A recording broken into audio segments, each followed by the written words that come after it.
it's working.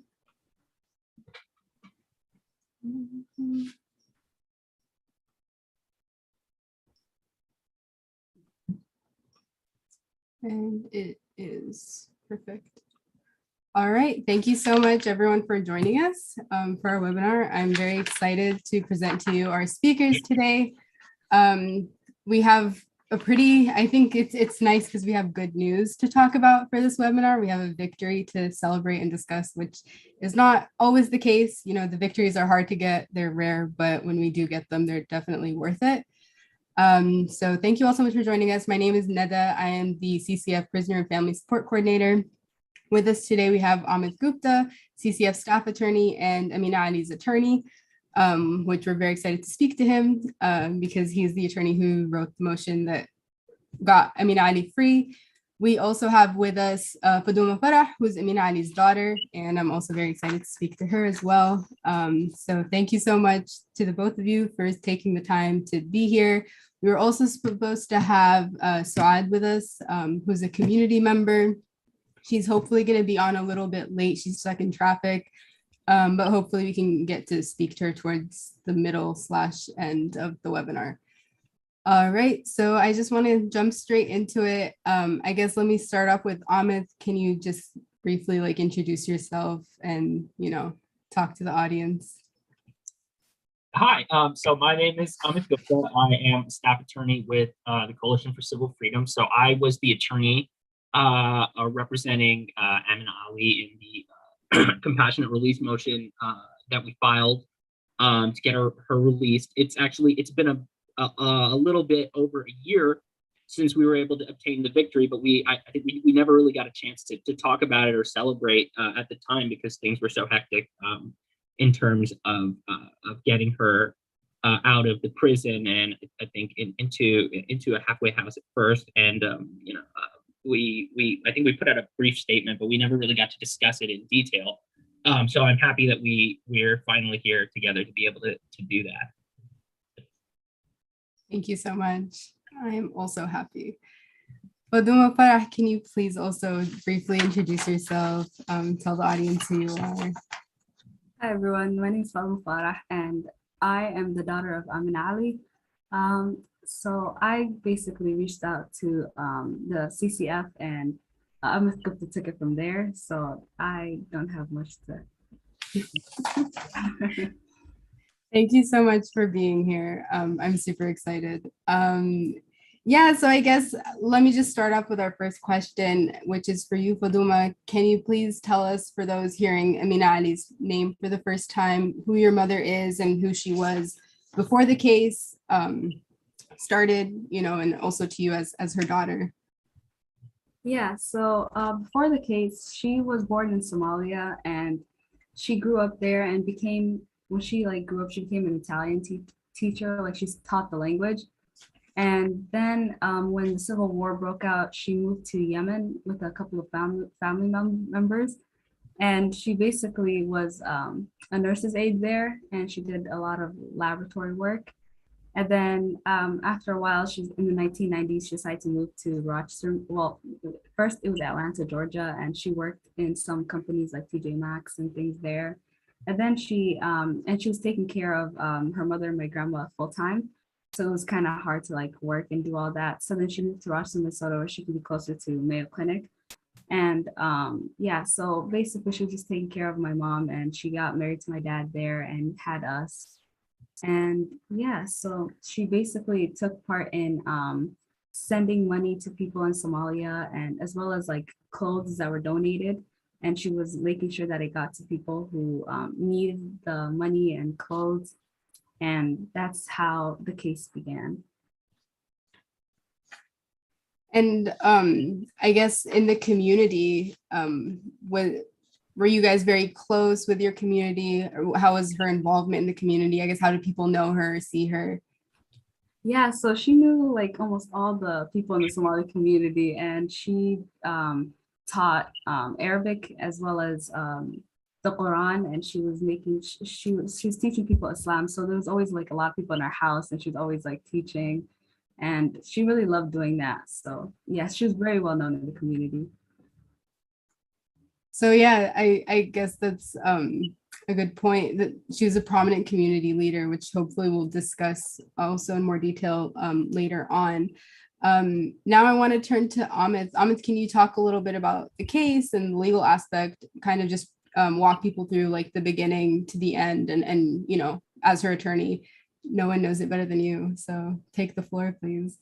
So I wasn't her her criminal defense attorney during her trial because I think I was like 22. I think I was still in college. Right. This happened. So, but I mean, the case can't be understood without understanding the statutory background that underpins these kinds of prosecutions. So, in order to talk about this case, we have to talk about what are called material support for terrorism laws. So, these laws were initially passed in 1994 with what was called the Victims, the VCCLEA, stands for some obnoxious thing.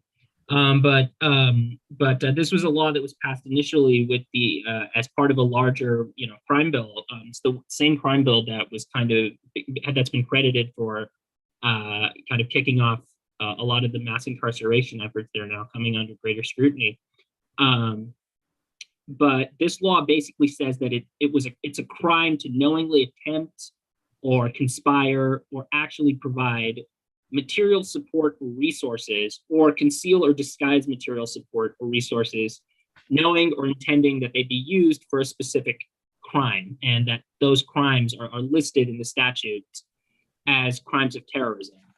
Now, shortly after the Oklahoma City bombing, despite the fact that, of course, the Oklahoma City bombing was carried out by an American and somebody from the U.S., in the response to the bombing, the Congress passed an additional section to this material support for terrorism law that said it's also illegal to materially support a terrorist organization. So at this point, it's no longer linked to any specific crime. You don't have to contribute resources towards hijacking a plane or shooting somebody or something like that. Just contributing resources towards an organization, as long as the organization has been designated by the U.S. government as a terrorist organization, and as long as you know that it's a terrorist organization, that's all that you have to do. So again, it's kind of slowly the statute is expanding the scope towards which they can go after people, not for engaging in an act of terrorism, but for allegedly supporting it. And so material support is defined in the statute as things like money and lodging in safe houses, training of any kind of special skill, expert advice, weapons, false documentation, and so on. And then after 9/11, in the Patriot Act, they added something that said, they added the thing that said expert advice. So at this point, even advice, depending on what kind of advice it is, can be grounds for triggering criminal liability.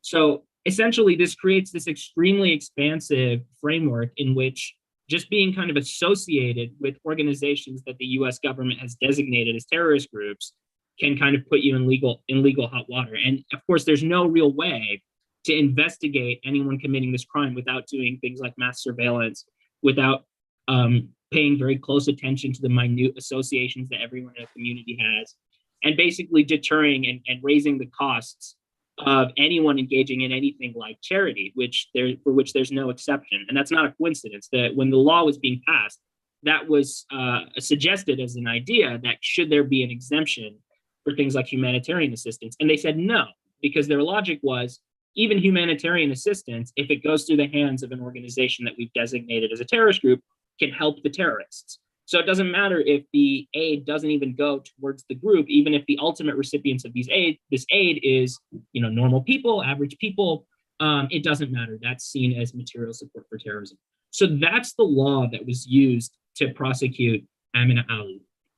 Now, what's important to consider about this is that under the Foreign Intelligence Surveillance Act, foreign nationals that are suspected of being quote unquote foreign agents, even if they're not involved in terrorism or any crimes, are subject to surveillance. And so under that law, Amina Ali was being surveilled as early as 2006.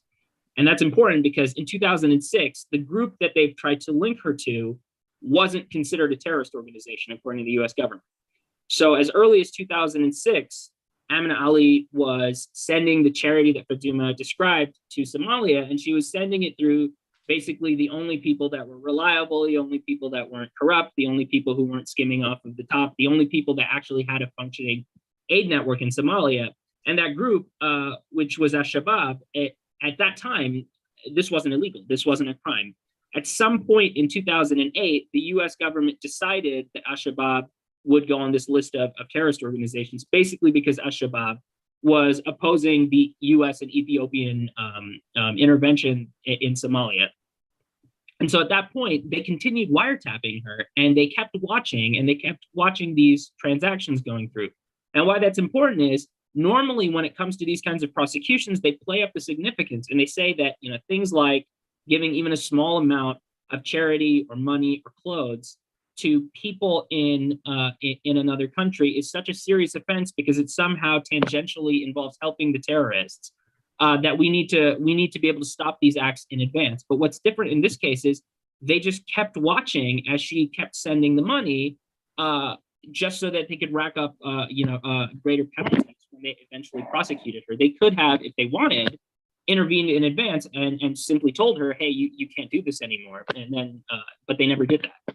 So that's kind of the background for what was happening when she and Hawo Hassan, her co-defendant, who CCF was also able to secure her release. That's what was happening when the government moved in and decided to prosecute them. And it was over, a pathetically small amount of aid. I think it was like $14,000 and clothes and things like that were being shipped through a shipping container. So that's kind of the background of the case. Yeah, and that's also, I guess, what the judge mentions in the decision, where he says it's, such a small amount of money that, she shouldn't have to pay with her life for it. I'm paraphrasing, of course. But can you also, I guess now, thank you so much. That was a very enlightening overview for the case. Can you now go into the CR motion and, what went into that, and the work that you had to do, and also how you secured her freedom? Yeah, so before I go any further, I should say that all praise goes to our legal director, Kathy Manley, who initiated the CR motion project. So Kathy was able to identify specific prisoners who are on the CCF list of individuals who are facing these kinds of overbroad terrorism prosecutions, to find people who might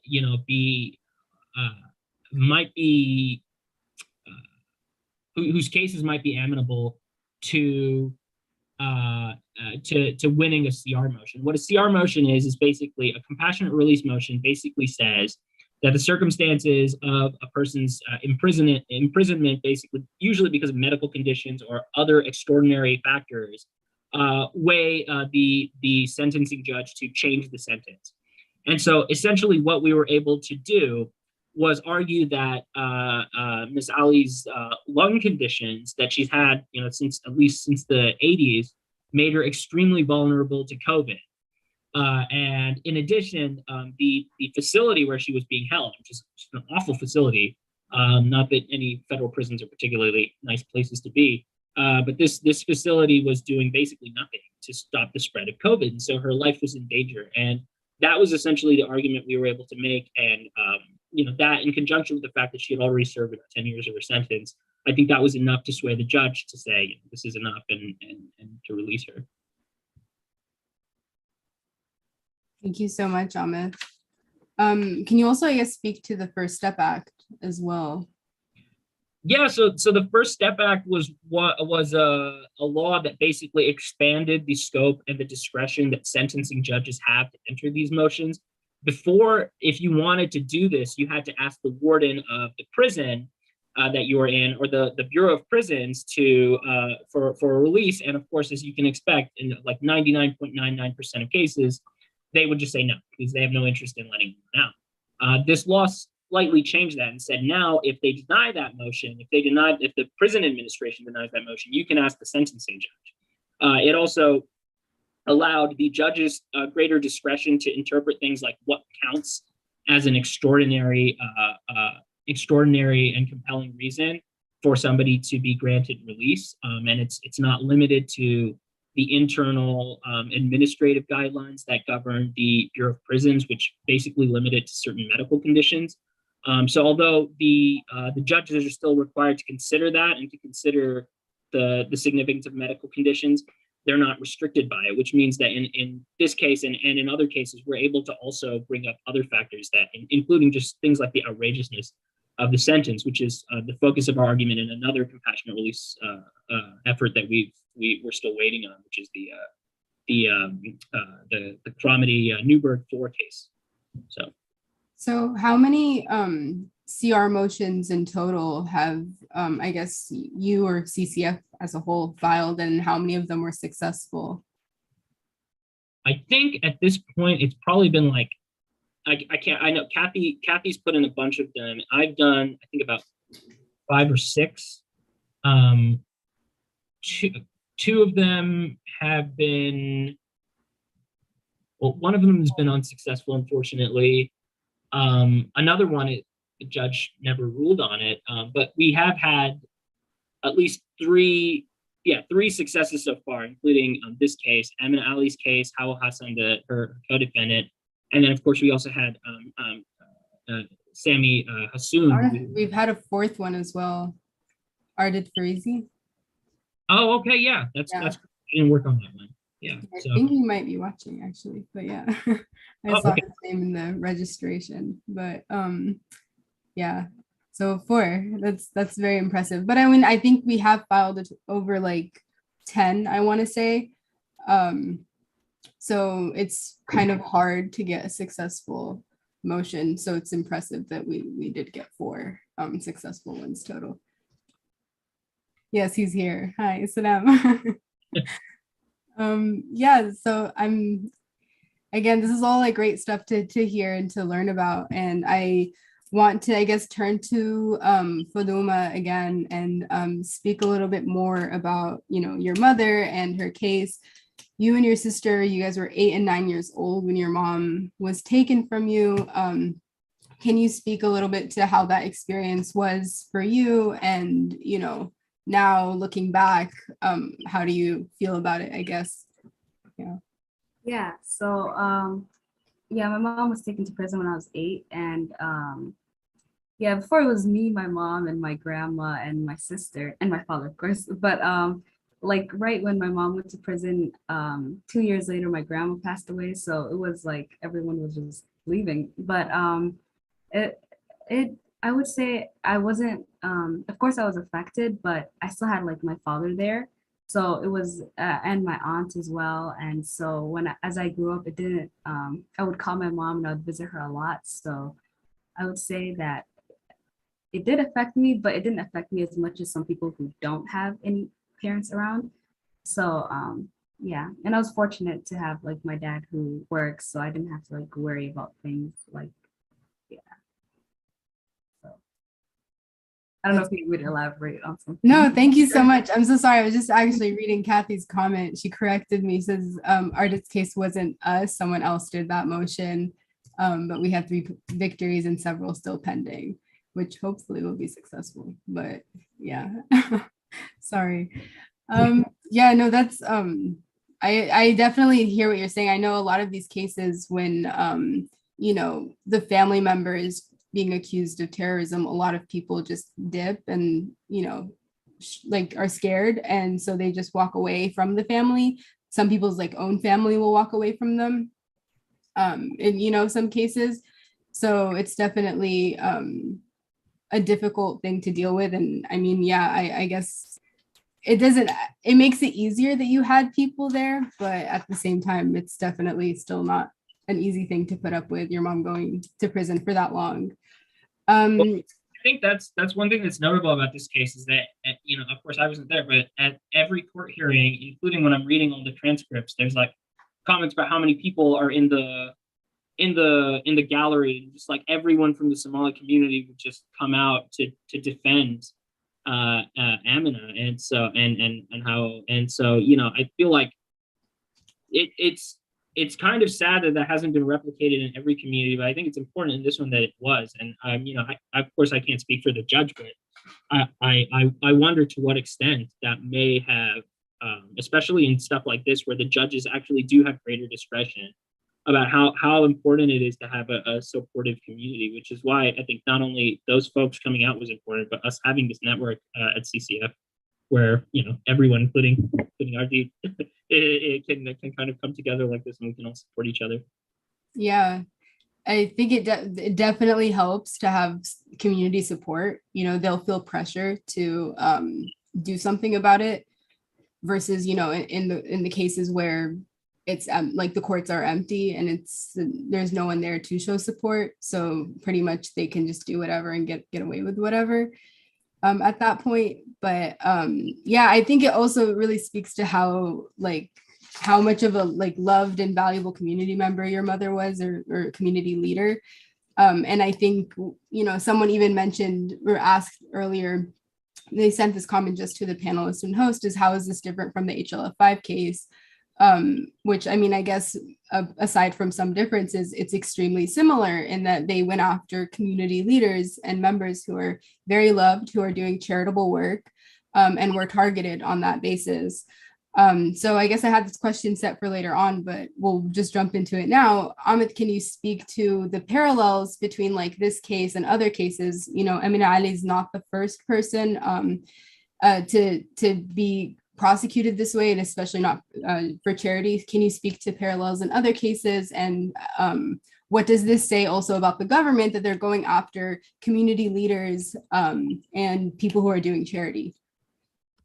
Yeah, I mean, I don't think it's unique to any one part of the world. I mean, just a few months ago, we saw the Biden administration cut off the bank accounts and financing accounts to Afghanistan, effectively just seizing all of these assets because they lost on the ground. And essentially, that's kind of what you're seeing here and in Somalia and in Palestine, of course, where basically they're using aid as a weapon, and they can't really use aid as a weapon unless they control the aid, and they can't control the aid without criminalizing efforts to distribute aid that don't go through them.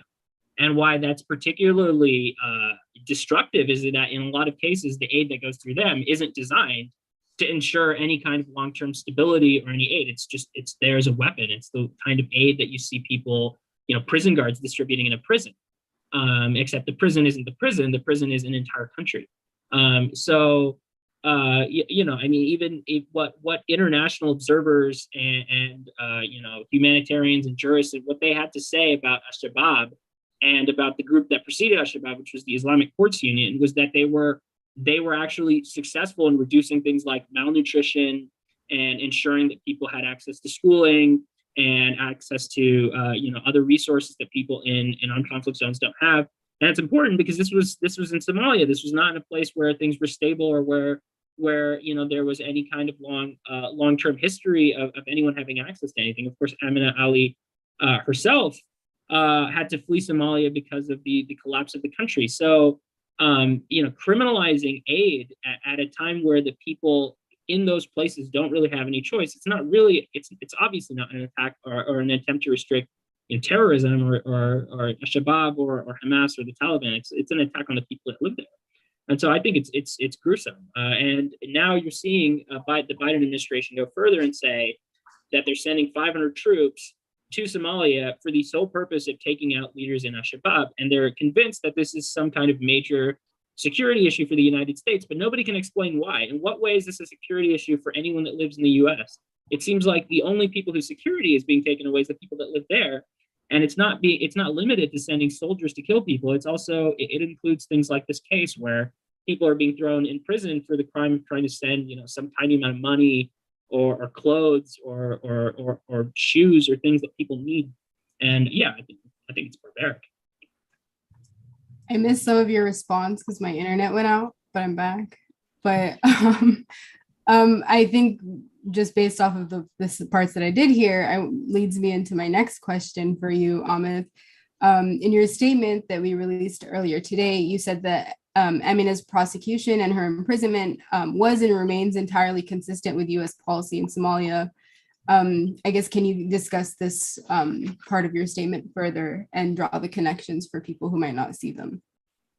Yeah, so I mean, before I say anything further, I'm hardly an expert on Somalia, but from what I know, the history is one where essentially the civil war that triggered Amina Ali's original displacements from the country to eventually to Yemen was a civil war that was triggered because of a ruthless dictatorship that the U.S. supported through most of the Cold War that just crushed any opposition, and even people within his ranks and even within the Bar regime were tortured, were massacred, and a lot of this violence took place along ethnic and sectarian lines. That regime was wholly supported by the U.S., and that was what triggered the instability and the rebellion, which eventually led to the collapse.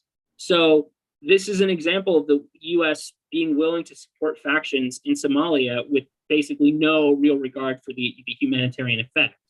And what's happening here is that now with these efforts to spend U.S. tax dollars and American soldiers on killing people in Somalia and carrying out this kind of counterinsurgency against al-Shabaab, the idea is that it really doesn't matter if this force, no matter how politically or culturally or religiously the disagreements, how deep those disagreements may go, most of the international monitors say that this group is a force for stability. And so here you have an effort to kill those people. And so I think the connection between that and this case is here you have something that objectively, if you ignore what the statutes say, nobody can look at this as anything other than good work, as humanitarianism, as somebody trying to help people who not only were suffering and are living through a living hell, but they're suffering from a living hell that Amina Ali herself suffered through. This is like a fundamental aspect of solidarity that you give back, that you don't just come to America from whatever country you're in, Palestine, Somalia, whatever, and then just forget everyone. I mean, this was a fundamental aspect of solidarity between Somalis, between Muslims, between people. And they decided to treat it as a crime for the same reason that the larger attacks on al-Shabaab and the larger interventions that the U.S. has carried out in Somalia have kind of fit this pattern. And you can tell that they kind of know that, because if you actually look what the average person knows about Somalia, they know Black Hawk Down. They know that Somalis are just very ungrateful people, and they just don't like U.S. soldiers, and they keep rejecting humanitarian aid without any context for why there was the rejection and the rest of the military aggression that came along with U.S. efforts in the country. There's almost no context for all the efforts to criminalize aid or to prevent people in Somalia from having access to the things that we take for granted. So speaking of context, I was hoping that you can go over, and Faduma, feel free to jump in. I know you have a pretty, good understanding of Amina Ali's upbringing and, her life before coming to the US and what it took for her to get here. Can you kind of bring that context into the conversation for those that don't know, like how Amina Ali got here and why giving charity to Somalia was so important to her, and why it was something that she was committed to? I think Faduma, I think that's a question you can probably answer better than me. Yeah, go for it, please.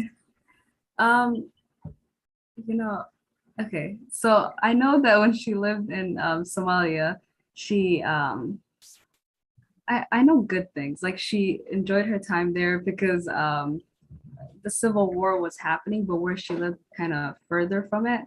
So she was around family members, but when she realized that it was getting kind of close to where they lived and it was getting kind of unsafe, her and other family members, like her siblings and some cousins, she brought to first to Yemen and then to America.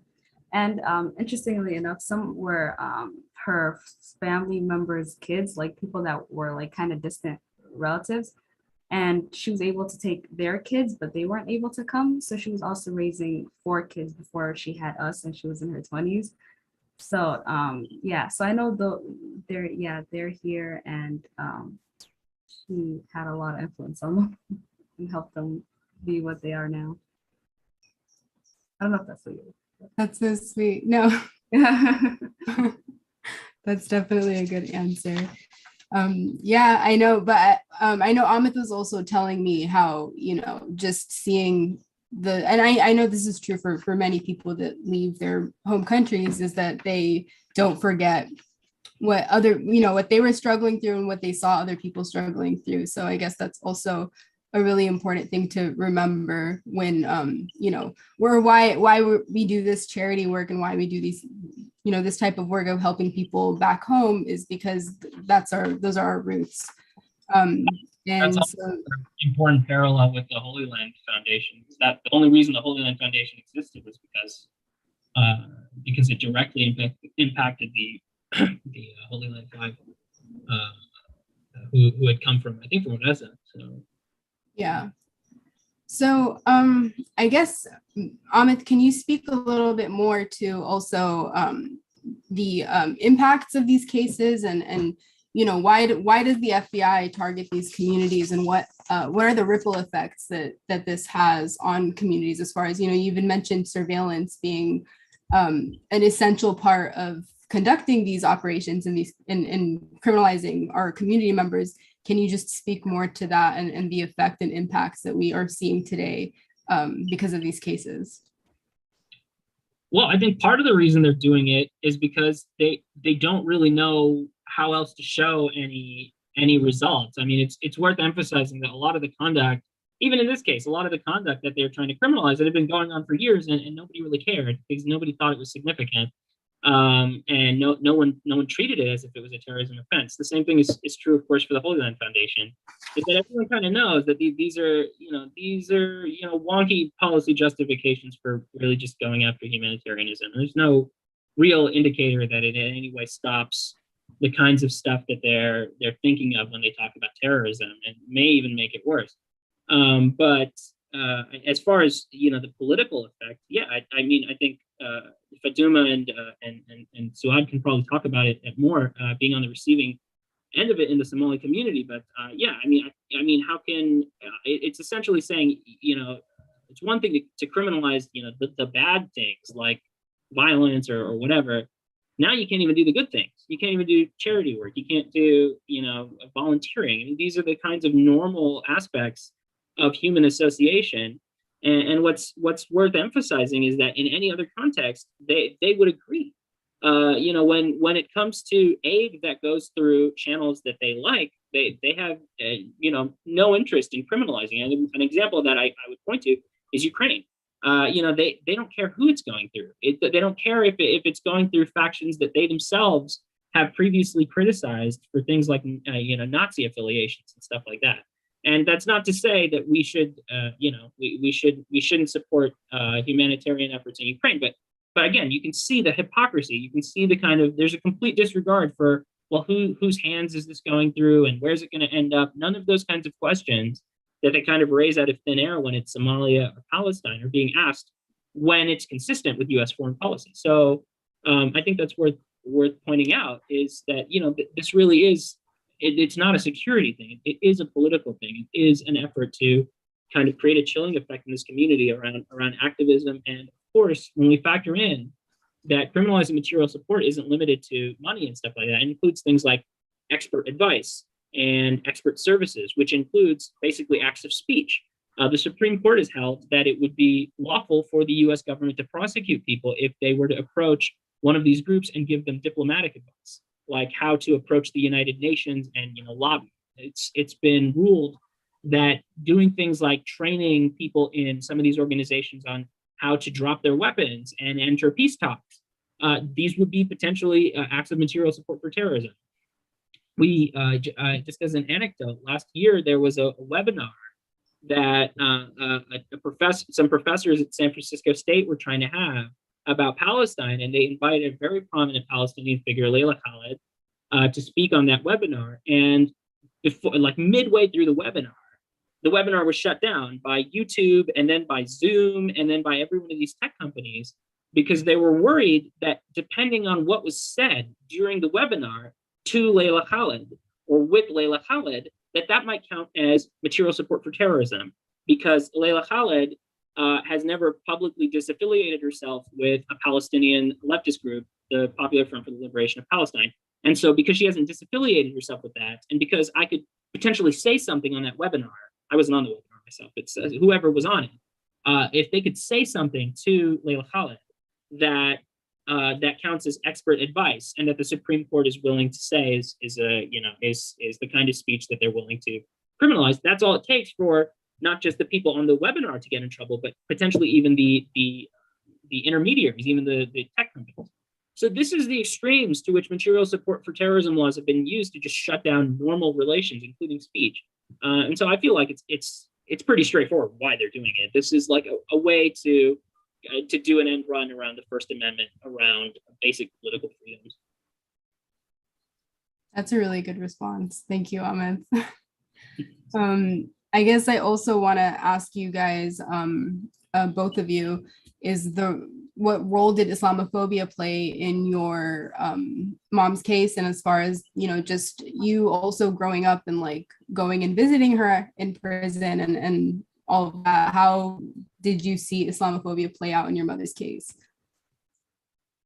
So speaking of Islamophobia, last year, or I'll say the year before that, 2020, around November, 2019, probably 2018, because COVID shut down in 2020. But I went to visit her, and when I went, we usually pray in like one of the rooms where the kids and the parents could go in to like play with things, but everyone has to like book the time that they want to go in. So then we would book the time where it's around Salah time, and we would go and pray. And I remember one time when we wrote the time we were going to go in and pray, they're like, what are you doing in there? You can't go into my mother. And we're like, well, she's going with us because she can pray as well. And they're like, no, she can't pray in there. And we're like, we had no problem. We were told that she could pray. And they're like, yeah, you know what? Nobody can pray in there. We can only play. And then we had to get out. And my dad was really angry, so we just left that day. And we hadn't came back until my mom got released because COVID happened and all that. So I would say that was one of the more things that I noticed of Islamophobia. Mm-hmm. Amith, do you know, I guess, as far as things that were cited in court and, so forth, of just how Islamophobia played a role in her prosecution? Well, I mean, one aspect is, there was an issue during the court proceedings that she didn't want to stand because, of course, I mean, if you're a devout Muslim, like you don't stand for anyone but God. So, and that became an issue, and the judge was not happy with that because you're supposed to stand to show respect for the court or whatever. Even independently of those kinds of things, I mean, just think about the statute itself. They passed this law in response to Timothy McVeigh carrying out the Oklahoma City bombing.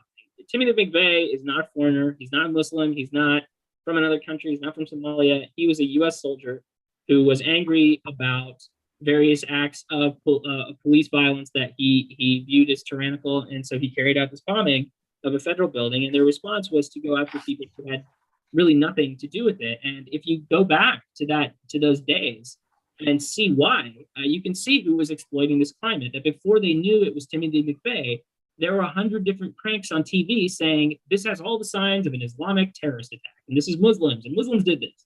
They didn't even know who had done it, and they were deciding that it was Muslims. In particular, I think Steve Emerson, who's this crazy person who keeps being credited as some kind of expert, despite saying one just ridiculous thing after the next. He was cited as saying, "Oh, using my expertise, I can tell that this was a Muslim bombing." Which as if you can tell by the bomb or something, just absurd. So they passed this law, and of course, if you look on the list of groups that have been designated as foreign terrorist organizations, it's just Muslim, Muslim, Muslim, Muslim, Muslim, and then there's like a couple of communist groups. Like that's all it is. It's not. It's very bizarre. And of course, that only ends up criminalizing people in the Muslim community. What's I think especially notable is in recent years, there's been a push, in my opinion, a push in the wrong direction. But there's been a push to say, oh, well, how we can avoid accusations of Islamophobia is by also criminalizing other groups and also treating other communities this way. And, there's right-wing groups and Nazi type groups and stuff like that and far-right organizations. So maybe we should pass a law allowing these kinds of prosecutions aimed at domestic terrorist organizations. And outside of the I think the legitimate reasons to question that, the last thing we want to do is expand the scope of these kinds of repressive laws. One of the responses from the government was, well, we can't do that because then we would have to investigate and prosecute like a bunch of like establishment politicians that are giving us our marching orders, and we would have to prosecute them because essentially if we were to apply these kinds of overbroad laws domestically, we wouldn't be able to limit it to a minority group that other people don't like. We would have to go after white people, basically, is what they're saying. So, I mean, it's a very, it's to me, the entire structure of these laws is premised around ensuring that certain groups of people are just supposed to be an other. And we just need to find some legal justification in order to say that normal laws don't apply to them. And that's really, I think, what you're seeing here. So. Thank you, Amith. Faduma, I want to, I guess, turn to you now and ask, how is your mom doing, and how has it been since she's been back? Where is she? What is she up to? How is it having her back? Yeah, so she loves being back, of course, and she first it was hard finding a job, with a criminal record now, but so she found a job in Tana, which is like an hour from us. So currently she's not here, but she comes in the weekend, so I'll see her tomorrow, and she's excited to be back in town. Yeah, except she can't do the whole community things like she used to, so that's a bummer. Can she like go to the masjid like to pray for Friday? Yeah. And I guess how what's been like the community response to her being back? As does she talk to people she used to talk? Are they talking to her? How does that work? So when she went to prison, a lot of the people stopped like talking to her. So she'd call them, but then she realized that a lot of people didn't want to talk. So then when she came out of prison, she wasn't planning on like telling much people, but everyone came back all of a sudden. But then she doesn't really talk to anybody anymore. But yeah, I guess it's hard when you're away for 10 years. Everyone's yeah. And I guess how do you see in your community the organizing around issues like these? Do you feel like that they're more or less inclined to speak up? How have you noticed the community organizing around this? I would say less inclined, because everyone's like kind of scared about what could happen to them. So nobody really takes part in donations or anything like that anymore. So it's more like non-existent. Yeah. Thank you so much. The real long-term effect of these prosecutions, it's just to shut down, normal community efforts like that. And of course, nobody's helping Somalia. So this is just it's a travesty. Yeah. I mean, I want to say it's one of our biggest struggles here at CCF is getting support from people who aren't directly affected and impacted already, just because people are so scared of, essentially becoming one of these cases. Which, I mean, what I say to that is that you're equally as likely to become one of these cases, whether you're involved or not involved. We have a lot of cases where people were just minding their own business and not talking to anyone or anything, and essentially wrong place, wrong time. And yeah, so really, I think like as far as doing the right thing and advocating for people who are unjustly imprisoned, I feel like that there's no reason not to. So please do support CCF. Subscribe to our Patreon, attend our events, spread the word, learn, and educate yourselves about these cases. We're barely scratching the tip of the iceberg here. But I did want to, I guess, turn to a question from the audience. Now, they say that they're a Somali organizer from Minneapolis, and they're asking, how can we further support and show our solidarity with you and your family, Faduma? I would say right now everything is fine. So there's I don't think my mom likes her business out there anymore. She's more of a quiet person who's reserved now, I would say. So unfortunately there's nothing to do. That makes sense. Oh, that's good to hear. Well, thank you both so much. I guess if there's any questions, please feel free to drop them in the chat now for our panelists before we go. But I guess as far as final comments go, please feel free to take the floor and just give your summary to people or last words, what you want them to walk away with, I guess. Faduma, do you want to go first? Sure. I wanted to say thank you to everyone, the Coalition for Civil Freedoms, and Amith for sure, for getting her out of the prison and back into society. Absolutely. I think it's for everyone at CCF that it's like a great honor to be able to support your mom, because I of course regard her as like a great person. I don't care what anyone says. Like, so I was very grateful to be able to take her case, and I think that's how everyone at CCF feels. As for and please send her our regards. I haven't spoken to her since I filed the motion, so please send her our love. And for the organizers who asked, CCF could always use support. So if you guys want to get in touch with us about volunteering or helping us reach out to and support prisoners, please feel free to do that. I think Kathy also mentioned that we are still supporting people in the Somali community who are currently incarcerated. So yeah, please visit civilfreedoms.org to see. That's our website for now. You can see our contact information on there and ways to get involved, and please do reach out. Your donation to CCF really goes a long way. So please, if you have the means to donate, do donate. So yeah, I guess that's really at the heart of it, to support more cases like these, support CCF so that we can continue doing this work. Thank God, alhamdulillah, Amina Ali's at home with her family, but there's so many others that are not. And we need to continue fighting for them and advocating and making sure that they can come home to their families, and hopefully sooner rather than later. Other than that, I guess we're going to wrap it up here. Thank you all so much for attending. And if you missed it, or if you missed parts of the webinar, or if you have other friends that you want to share this with, the recording will be up, if not immediately, soon. But I think it'll automatically be up on our Facebook and YouTube channel, which you can find at Civil Freedoms is the handle. So if you want to look for us on any social media account or YouTube, that's all you need to type is Civil Freedoms. All right, well, thank you so much. And I'm going to end it over here.